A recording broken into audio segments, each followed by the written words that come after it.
We are really in a perplexing time, aren't we? Over the last 30 years, video game adaptations have become so comfortably awful that when the odd one comes out that actually works, it brings the same tired as hell question. Has this film finally broke the video game curse? To that I say, we really don't need to ask this anymore.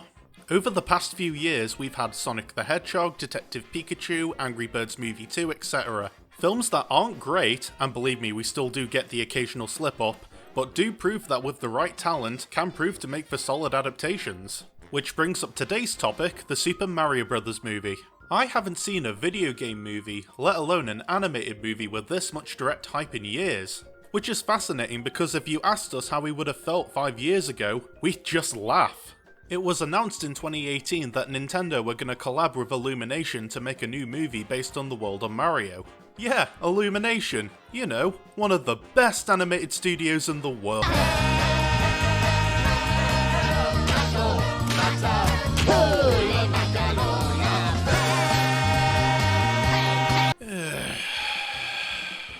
Most viewers of this channel know that I am not an Illumination fan, and it's not that I hate them, but they make the most basic and safe animated movies out there that make streams of cash but not with really any substance.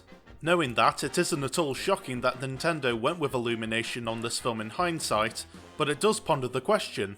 Does the Mario movie succeed in being a faithful, loving adaptation of the world's most iconic plumber?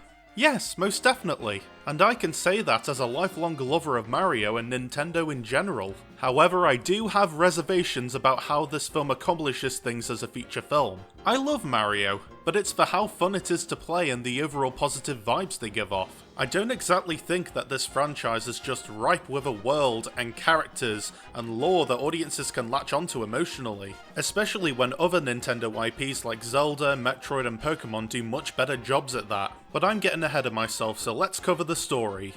Or lack thereof. Mario and Luigi are plumbers who are just starting their new business in Brooklyn, much to their family's dismay. When their first job goes wrong, they hope to redeem themselves by fixing a sewage problem underground, which gets the brothers lost and whisked away down a giant green pipe. They get separated, with Mario ending up in the toad-infested Mushroom Kingdom, and Luigi trapped in the Darklands run by the tyrannical Bowser. Mario intends to save his brother and has help along the way, being joined by a Toad, as well as Princess Peach, who is forging a plan to save her kingdom before Bowser can come to destroy it. And so a quest begins that sees Mario go through trials and tribulations to become the esteemed hero that we know him as today. This film's story is very thin, and that's easily its biggest problem. Now, I know Mario isn't exactly known for any groundbreaking narratives. It's an Italian dude who rescues a princess with a kidnapping fetish. But with a movie, I would like to believe that liberties would have been taken to help us become more emotionally invested in what's going on. And to give the film credit, some of it is there. I really enjoy Mario and Luigi's brotherly dynamic, it really gives the film a lot of heart. Some of the voice performances in the film are very good, particularly Jack Black as Bowser. This is a role he was born to play and he fits so damn well. That is but a taste of our fury. Do you yield? I do not. I don't even think I need to explain why his performance is so strong, just listen to it for yourself, he just sounds so menacing and charming. There's attributes in the presentation that help, but not enough in the long run if you ask me. This film's plot is more of an excuse to have a basic hero's journey that we've all seen before, and to also do the one thing that every single Nintendo fan loves. A complete plastering of references and Easter eggs to Mario's lineage and even other Nintendo properties for that matter. The Mario Bros. Movie, more than anything, is built to be a love letter to the history of these characters and to basically make up for whatever was made in 1993 with Bob Hoskins. Seriously, what the hell was that movie even about? Name? Mario. Last name? Mario. Okay, what's your name? Luigi. Luigi? No, Luigi Mario.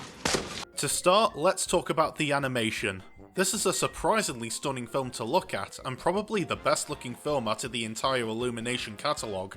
It's very vibrant and colourful, and is also just so lovingly accurate to the games. The design stayed true to what we already know, so the animation's quality comes less from the aesthetics but more in how cinematic it looked.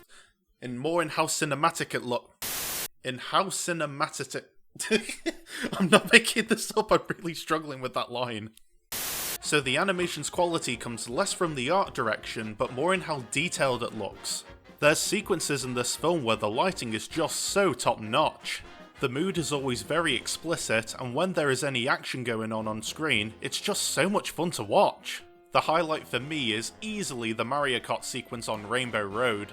The way that they use the camera to put us in the shoes of the main characters and also to keep the pace and the stakes super high makes for an incredibly thrilling sequence overall.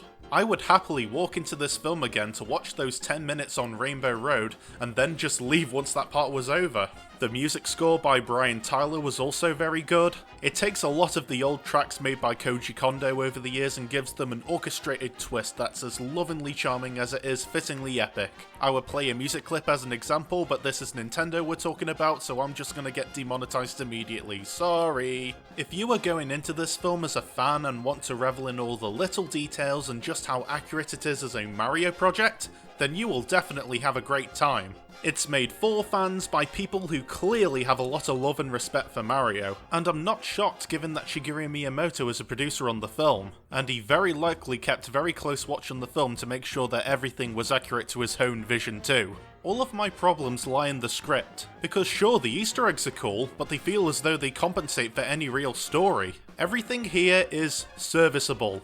The stakes are made clear, Mario's arc is fine, the journey is formulaic and standard, but it really just isn't much else. The pacing is also just mad quick. The film is only 90 minutes long, but it feels no longer than an hour, with scenes in the first two acts going on for no longer than a couple minutes at a time. Almost as if the film is afraid that the kids in the audience will get bored if they don't keep the plot moving at all times with their varied attention spans. It's about as safe and cookie cutter as an animated family film gets. Very much, ironically enough, like a typical Illumination project. But then again, for an Illumination film, it's definitely more in their top tier, I'd say. It reminds me a lot of The Grinch, where, yeah, it's very safe and by the books, but you can tell that the love was there to adapt the original material correctly, to kind of a fault. I feel the exact same way about it with the Super Mario Bros. Movie. I can't imagine myself watching it again because I can't say that I was 100% invested, but I can respect what was done to make it a fun and loving adaptation of gaming's most beloved IP. So recommending this film is more of a case of what you want out of a Mario film. If you want to see a faithful recreation of Mario's history with references and Easter eggs galore, then absolutely watch it. But if you want something more out of your movies with an engaging story and characters, then I would just say look elsewhere. As for me, as a movie fan first and a Nintendo fan second, I enjoyed it for what it was, but I don't think I'll watch it again. Now please Nintendo, give us the Metroid sci-fi horror movie that we've all been waiting to see.